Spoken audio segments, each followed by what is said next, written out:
C'est vraiment une envie de faire un film. Une envie très précise, très profonde, très vitale. Et cette envie, elle va revenir, je le sais, parce que c'est une forme d'expression que maintenant, ça y est, je suis piquée, quoi.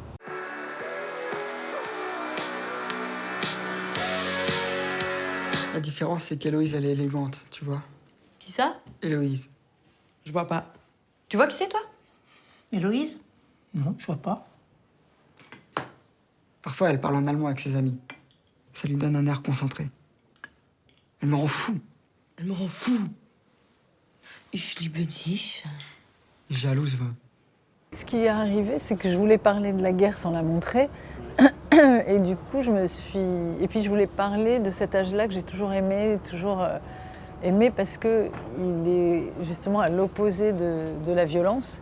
C'est l'âge où on n'imagine rien de violent, on n'imagine que la découverte du monde, des autres, la passion amoureuse, la passion qui commence, en l'occurrence là, pour le théâtre, parce que moi je savais mieux parler de ça que d'autres choses, puisque quand on écrit, on parle mieux de soi-même si on veut être authentique et sincère. Donc elle est devenue passionnée de théâtre inévitablement. Et avec cette volonté qu'elle a de devenir actrice, elle a un âge où elle est pressée, où elle n'a pas le temps de s'arrêter même aux mauvaises nouvelles. Elle les sent, elle les pressent, mais elle ne veut pas les voir, elle ne veut pas les retenir, elle met des mouchoirs dessus, mais son corps la trahit. Il y a des choses où on sent que ça se dérobe sous elle, mais elle se relève et rien ne l'arrête, quoi. Rien ne l'arrête, sauf l'inattendu. Elle me pose 1000 questions sur le fait qu'on soit juif. Je l'intrigue. On est surtout devenu un vrai sujet de conversation. Jo aussi, il parle allemand. Il veut m'apprendre. Ich gebe es freudig zu. Je l'admets volontiers. Ça veut dire... En fait, la complication, c'était de raconter comme une chronique de cette jeune fille, comme prétexte aussi pour raconter quelque chose de sous-jacent, d'un monstre tapis dans l'ombre. Mais c'est elle, en fait, que je suis. Et l'idée, c'était de ne pas la quitter, donc il fallait avoir des choses à raconter quand même. Il fallait que chaque séquence devait avoir son enjeu. Parce que moi, quand je vois des films, j'aime voir des films avec des enjeux partout, tout le temps, de jamais quitter l'histoire, même quand on a l'impression que pas grand-chose se raconte. Il y a des films qui m'ont marqué où pas grand-chose se raconte, mais où on est tout le temps avec eux. Il n'est pas venu répéter aujourd'hui. Ah ouais? Peut-être qu'il en a marre autant que moi de ton mari, vous. Peut-être qu'il va te laisser tomber. Peut-être qu'il est parti loin, très loin. Peut-être qu'il s'en fout de toi, en fait. T'aimerais bien, hein? Peut-être. C'est une façon aussi de vouloir montrer aux jeunes un film qui parle des jeunes et de ce qui peut se passer encore aujourd'hui, ce qui pourrait advenir d'eux demain. Parce que tout peut arriver n'importe quand, n'importe où. Et puis aussi, c'est leur transmettre ce qu'on m'a donné à moi comme actrice aussi. Au même âge, on m'a donné des grands rôles, on m'a regardé, on m'a choisi. Et je voulais aussi regarder Rebecca, la choisir, regarder Anthony, regarder India, des acteurs que j'ai choisis vraiment parce que je les aime, quoi. Mais heureusement que mon grand frère, si fiable, si doux, si fort, est toujours là pour moi, hein, pour nous. Hein. Arrête, tu vas te faire mal. Elle te tripote comme ça aussi, ton Héloïse? Non. Mais tu vois, elle fait d'autres trucs. Heureusement pour moi. Mais tu peux pas comprendre avec ton Gilbert Boutonneux que t'as vu 2 fois en 100 ans. Et il fallait pas trop en dire, parce qu'il suffit d'une phrase pour...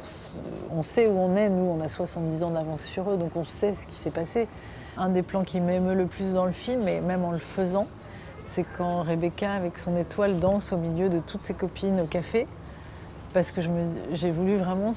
J'ai tenu vraiment à ce que ça se passe, cette joie autour d'elle, et finalement drainée par elle, c'est elle qui se lève, hein, qui fait que les autres se lèvent.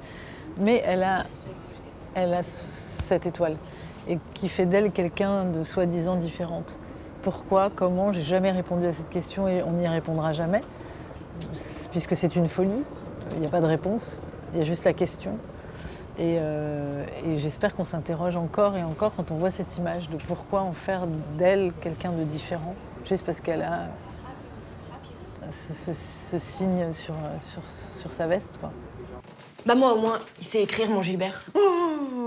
J'ai répondu oui à sa lettre. Oui, quoi? Oui à un nouveau rendez-vous. Donnons-nous rendez-vous à la petite fontaine. Fait du théâtre, lui aussi. Un culte. pense que je suis proche des acteurs. Ça me passionne, j'adore les filmer. Peut-être parce que j'en suis une actrice, que je ne me lasse pas d'être une actrice. Mais de les filmer, je pense que je suis très précise. Je me suis dit, il me faut un cadre. Donc j'ai beaucoup préparé, beaucoup préparé. Parce qu'on n'avait pas le temps, on avait 6 semaines et c'était court. Pour m'autoriser à défaire ce qui était très fait. Vous voyez ce que je veux dire? C'est dans un cadre très cadré, on peut s'autoriser à être fou à l'intérieur de ça, parce qu'on sait qu'on a éventualisé plein de trucs. Donc j'ai beaucoup travaillé, c'est vrai. Je pense que je suis assez bosseuse de tempérament et en même temps, cette joie de vivre d'Irène, je l'avais moi. Enfin, je l'ai. Et donc sur le plateau, je l'ai.